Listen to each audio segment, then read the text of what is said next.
espejo de las grandes realidades de otros tiempos. Quizás soy yo el artista, el mejor pintor de esta época. Y para hoy vamos a los orígenes de la pintura barroca, para hacer un par de comentarios claves sobre la técnica y la obra de Michelangelo Merisi da Caravaggio. Aquí tenemos el libro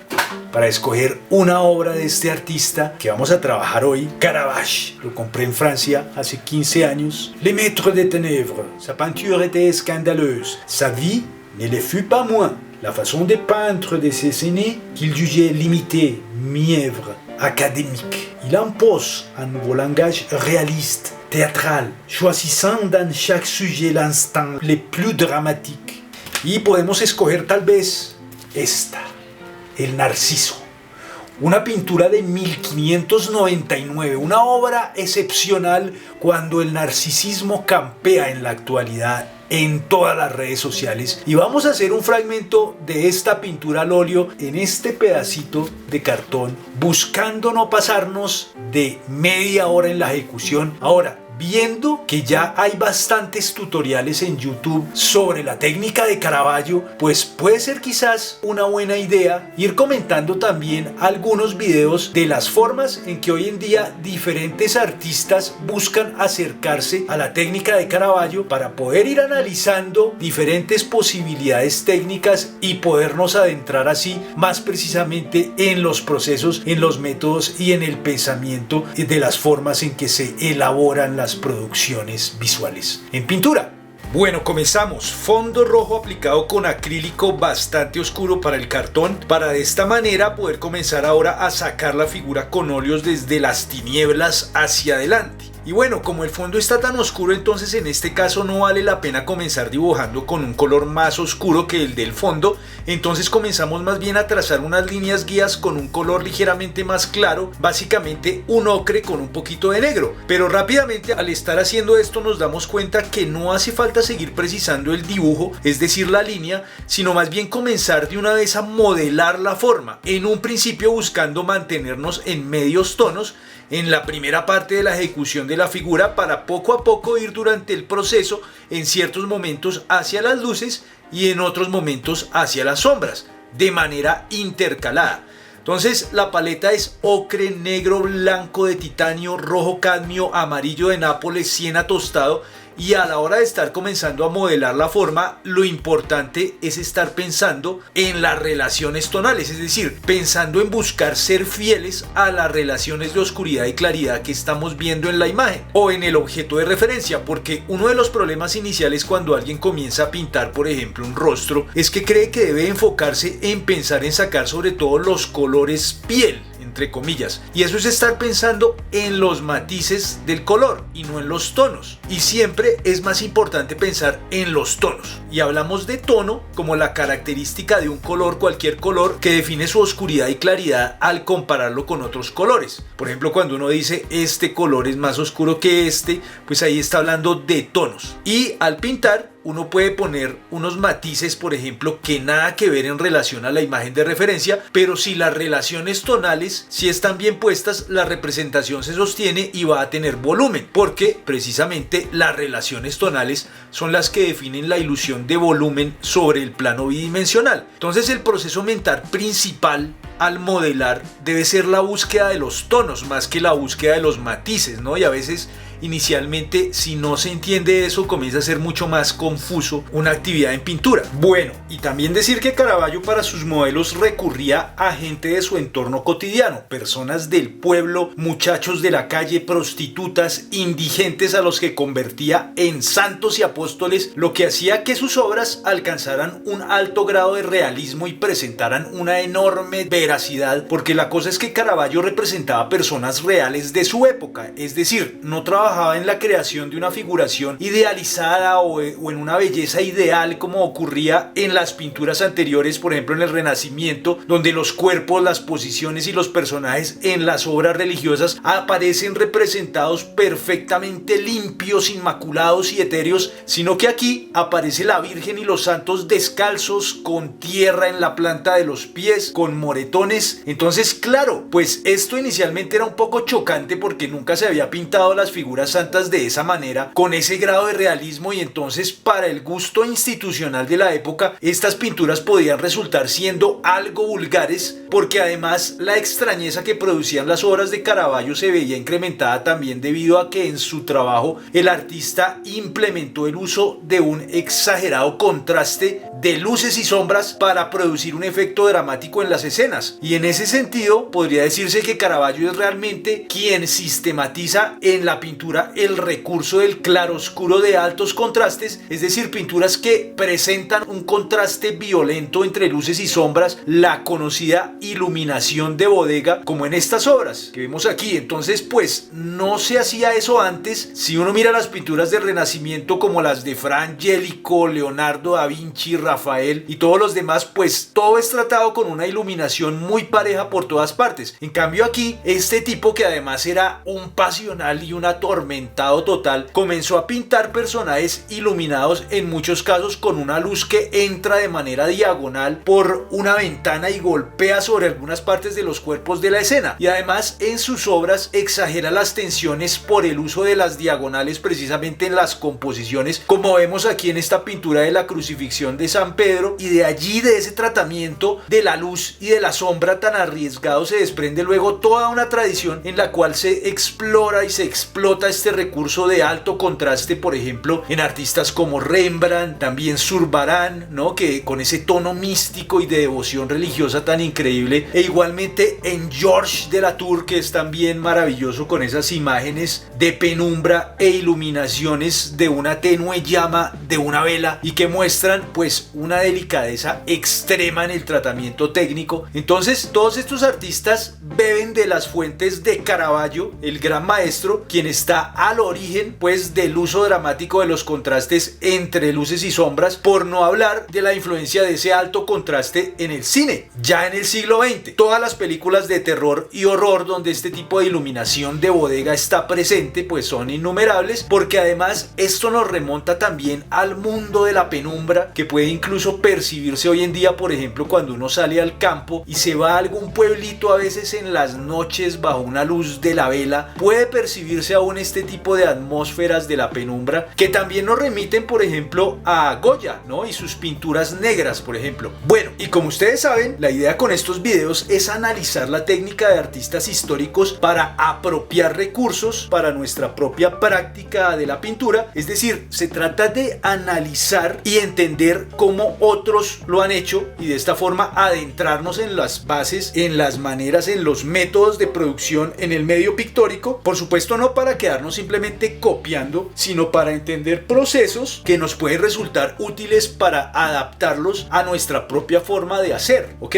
Hay muchos videos que hablan de la técnica de Caravaggio y a veces se muestra y se explica la idea, que consiste en comenzar la obra a partir de un fondo blanco. Sin embargo, a nuestro juicio, esta no parece ser la mejor manera de iniciar la pintura, porque va a dificultar bastante el proceso, ya que al comenzar de blanco, lo único que puede hacer el artista inicialmente en las primeras capas de la pintura es solo oscurecer, porque claro, el blanco es el color más claro posible, entonces todo lo que se coloque inicialmente va a ser necesariamente más oscuro que el blanco. Y es importante saber que, por el contrario, los artistas del barroco, con Caravaggio a la cabeza, se dieron cuenta que resultaba mucho más efectivo y permitía más posibilidades no comenzar la pintura de un fondo blanco, sino empezar con un medio tono de base, es decir, fondear con un color general que no fuera ni demasiado oscuro ni demasiado claro, para que de esa forma, al poner las capas de pintura sobre ese fondo inicial, tener la posibilidad de poner colores más oscuros pero también más claros que ese tono del fondo inicial. Entonces lo que pasa es que al comenzar del fondo claro, lo único que puede hacer inicialmente es ir hacia lo oscuro, que es lo que le pasa a muchos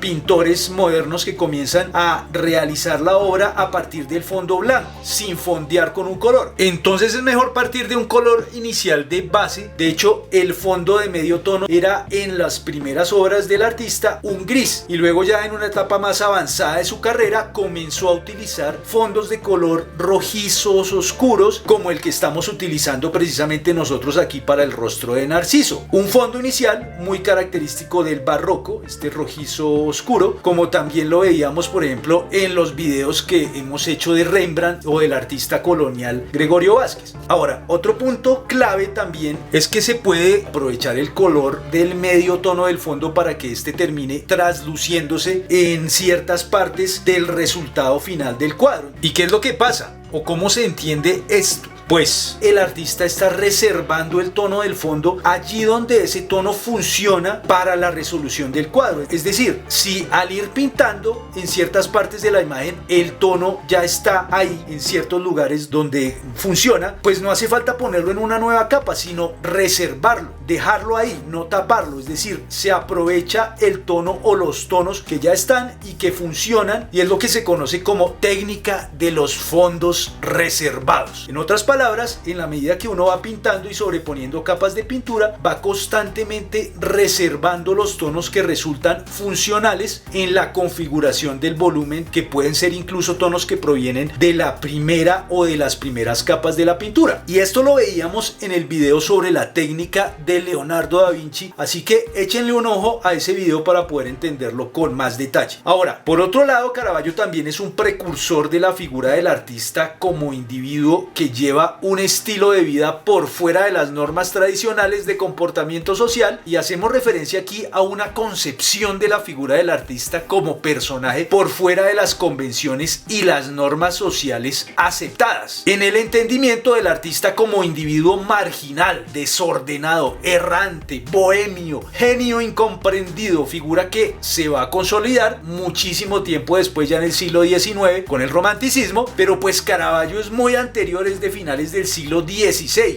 pero este gusto por estar por fuera de las normas aceptables de comportamiento social, pues se entiende porque este artista era un tipo al que le gustaba mucho irse de bares, se la pasaba en los sitios de la rumba de la época, y muchas veces el hombre, por andar de rumba y borracho, terminaba metiéndose en tremendas peleas y en todo tipo de riñas. Era un personaje realmente bastante complicado. Se dice, por ejemplo, que una vez le lanzó por la cara un plato de alcachofas a un mesero, y esto desembocó en una tremenda pelea de todo el mundo, Grescan y la Tremenda, donde volaron platos por todas partes. Y también se dice que otra vez hirió a un sargento. En otra ocasión se puso a repartir unos poemas que había escrito, en los que se burlaba de otro artista de la época que finalmente mucho tiempo después se volvió el biógrafo de Caravaggio, llamado Giovanni Baglione, que después demandó a Caravaggio por difamación. Entonces este Michelangelo Merisi da Caravaggio pues era un hombre bastante problemático, y además pues siempre andaba con su puñal en mano, le encantaban los juegos de azar, y finalmente, por andar en todos estos rollos tan pesados, pues un día terminó en una pelea en la que mató a un tal Ranuccio Tomasoni, que además como que era un amigo de él, de Caravaggio, muy poco recomendable también ese señor Tomasoni. Y sobre este episodio dicen los historiadores que en realidad como que Caravaggio no quería matar a este hombre, sino solamente quería castrarlo de acuerdo a las heridas encontradas en el cuerpo, pero en total se le fue la mano y el tipo se murió desangrado, y por ese delito a Caravaggio le tocó volarse de Roma porque ya lo iban a capturar para decapitarlo. Entonces huyó a Nápoles y allá siguió pintando, y al mismo tiempo siguió metiéndose en más problemas, tanto que una vez unos delincuentes lo intentaron matar y le alcanzaron a rayar la cara, entonces quedó con el rostro un poco desfigurado por las heridas, y aún así el hombre pintaba como los dioses. En todo caso, la película sobre la vida de Caravaggio, ahí la película clave para adentrarse en la psicología turbulenta del artista, es la del director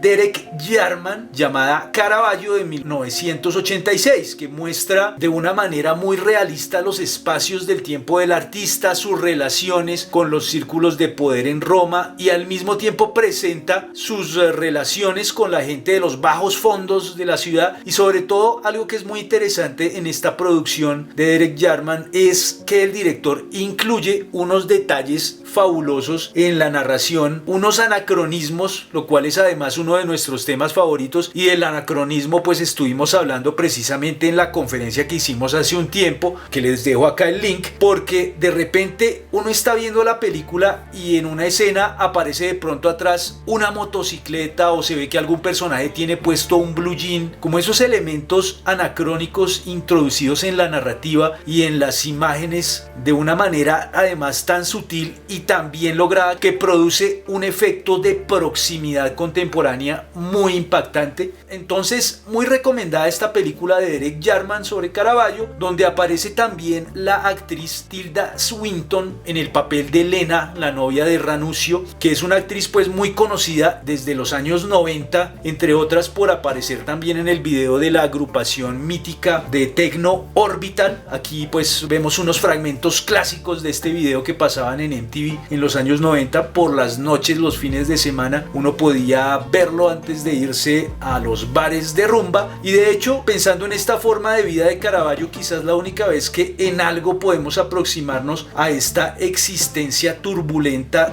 de bares y vida nocturna fue una vez que salimos con unos amigos de la universidad aquí en Bogotá, por allá en 1996, y antes de irnos de fiesta pasamos por una galería que queda al lado del Museo de Arte Moderno de aquí de Bogotá, porque pues había una inauguración en ese sitio y yo ya llevaba mis tragos encima y resulta que había una puerta de vidrio que daba a un jardín, y entonces por no estar mirando atravesé derecho, es decir, me agarré a pelear pues con la puerta al seguir derecho y quedé tirado al otro lado todo ensangrentado, pues porque era una puerta de vidrio que se hizo pedazos. Y recuerdo que esa vez pues yo estaba ahí ya tirado en el suelo y todo el mundo pues quedó aterrado, todo el mundo, los asistentes a la inauguración mirando, y entre ellos estaba Enrique Grau, que es uno de los pintores más importantes del siglo XX aquí en Colombia, y tengo todavía esa imagen, yo ahí tirado en el piso y mirando hacia el lado, y Grau mirándome también con una cara de aterrado, con la copa en la mano, como pensando cómo atravesó esa puerta. Bueno, en fin, después me llevaron al hospital y me quedó aquí una cicatriz en la nariz de por vida. También hay algunos videos que hablan de la técnica de Caravaggio y muestran que el artista comienza de una vez inicialmente dibujando con negro el dibujo inicial, como lo vemos acá. Ahora, lo que pasa es que al dibujar inicialmente los contornos y la forma con un color tan oscuro, ahí el problema es que se corre el riesgo de que, a no ser que el artista tenga un dibujo de una tremenda precisión, si algo no resulta bien dibujado en ese primer esquema tan oscuro, entonces al ser tan oscuro va a ser más difícil después poderlo corregir, porque tocaría en ese caso ir cubriendo los errores con muchas capas de pintura para poder tapar ese negro tan intenso que aparece ahí. Por eso es que en la pintura clásica los pintores tendían a poner los tonos más oscuros y también los más claros, es decir, los extremos de la escala tonal, en una etapa más bien avanzada de la pintura, de preferencia casi que al final de la ejecución, poner los colores más próximos al blanco y al negro y nunca al principio de la ejecución de la pintura, de la elaboración de la pintura, porque blanco y negro, como marcan tanto, si se ponen al principio y no quedan bien puestos, después va a tocar poner muchas capas encima para poderlos ir tapando. Entonces mejor los colores próximos al blanco y al negro, incluyendo el blanco y el negro, ponerlos hacia el final de la pintura cuando uno sepa exactamente dónde tienen que ir, una vez que ya se han puesto pues todos los medios tonos. Por ejemplo, al comenzar esta pintura comenzamos a alejarnos muy gradualmente del medio tono inicial, en ciertos momentos hacia claros y en ciertos momentos hacia el oscuro, intercaladamente, un rato hacia los claros, un rato hacia los oscuros, un rato hacia los claros, y así sucesivamente hasta el final de la pintura, como efectivamente lo estamos haciendo, de tal manera que uno se va poco a poco estirando hacia los extremos gradualmente para dejar los tonos más oscuros y los tonos más claros hacia el final de la pintura. Ahora veamos este otro video en el cual el artista, en este caso el artista, ha comenzado por el dibujo haciendo las líneas guías e incluso parece un dibujo calcado, y luego pasa a poner la pintura como simplemente rellenando. Entonces es como la idea aquí en este caso de que el dibujo precede a la pintura, que es como otra de las creencias comunes al pintar, creer que el dibujo está necesariamente o está simplemente en la primera fase del cuadro, que es como de otra parte pues siempre aparece en los manuales de pintura, que primero se dibuja con lápiz o con carboncillo y luego ahí sí se pinta, como si simplemente la pintura se tratara de colorear o rellenar el interior de la figura, en este caso con blanco, como lo está haciendo el artista, y con más o menos menos materia para ir haciendo una escala tonal, ¿no? Pero simplemente está rellenando y marcando de una vez zonas de luz intenso y haciendo toda la pintura finalmente en blanco y negro primero, como lo estamos viendo que lo está haciendo aquí el artista. Es decir, está haciendo una grisalla porque la idea es luego encima poner el color, y se supone que en este método, con esta pintura monocroma de base, es decir, en blanco, negro y grises, en grisalla, se hace primero de esa forma para resolver inicialmente, se supone, el asunto de los tonos en grises, y después sí encima aplicar el color, porque en muchos estudios técnicos se dice que Caravaggio seguía esta forma de trabajo, es decir, primero hacer la figura en grises y luego sí ponerle color. Pero yo personalmente veo esta forma de trabajo pues como un doble esfuerzo innecesario, porque si primero se hace en grises y después sobre esa base toca pintar encima con colores, y además no se puede aplicar simplemente veladuras con colores porque los grises van a seguir siendo visibles, entonces igual después de hacer la pintura en grises toca aplicar capas cubrientes o semicubrientes de color encima, lo que quiere decir que toca volver a hacer prácticamente todo encima de la grisalla con colores. Entonces es como tener que hacerlo dos veces, lo que no me parece pues que tengan mucho sentido.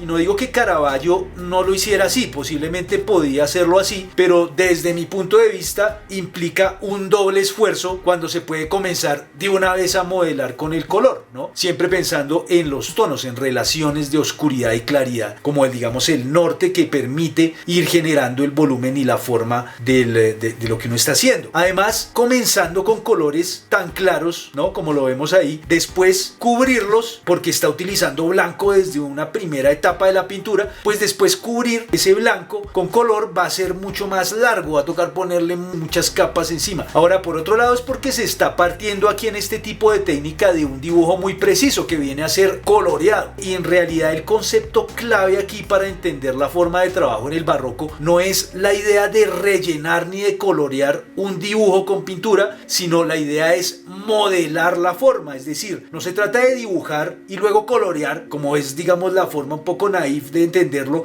sino se trata de abordar la pintura como si uno estuviera más bien moldeando desde el principio una escultura, a la cual por medio de sobreposiciones de capas uno le va agregando un pedazo aquí, quitándole un pedazo allá, va poco a poco en la medida que va poniendo capas modelando la forma, y de esa manera va uno moviendo toda la forma, por lo cual un dibujo inicial demasiado rígido no resulta lo más efectivo, y ese cuidado excesivo, ese estrés de ese cuidado se termina viendo en el resultado como un acabado un poco tieso, un poco rígido, mientras si uno piensa más bien el trabajo como si estuviera modelando la forma, el proceso mental es diferente, es una elaboración mucho más orgánica, no es simplemente el dibujo primero y la pintura después que rellena el dibujo, sino es dibujo y pintura integrados, constantemente se está volviendo al dibujo durante la realización, ¿no? Normalmente uno en ciertos momentos vuelve a sacar la línea, vuelve a concentrarse en la estructura general, y en ese sentido podemos ver aquí un fragmento de la forma en que Nicolás Uribe lo hace a partir de una pintura de Caravaggio, y me parece a mí que esta es la forma más acertada de aproximarse a esa técnica del artista, porque realmente está modelando la forma, pensando las capas a partir de la búsqueda constante de los tonos, y en algunos momentos cuando se requiere concentrarse en la forma, pues quizás sacar en ciertos momentos el dibujo, ¿no? Entonces es más un modelado que un coloreado, y además también pues eso podría también explicar la idea de que en general no se encuentran dibujos preparatorios de Caravaggio. Uno podría pensar que cogía el pincel y comenzaba de una vez a modelar teniendo pues los modelos en el taller y trabajando directamente el natural en las posiciones indicadas, pero de una vez pintando, ¿no? Sacando la forma poco a poco, construyendo la estructura en la medida que va trabajando. Bueno, ahí estuvo lo que alcanzamos a hacer en esta ocasión. Espero que les haya gustado. Suscríbanse al canal, denle a la campanita, compártanlo, y si tienen alguna duda, alguna sugerencia, alguna idea con la cual no estén del todo de acuerdo de lo que vimos hoy sobre técnica, entonces por favor haznos precisiones aquí abajo, coméntanos tu opinión al respecto, y lo más importante, sigue pintando, y nos vemos en una próxima ocasión con un nuevo análisis sobre las formas de trabajo de grandes artistas de la historia. Hasta pronto, y a pintar, a pintar, a pintar.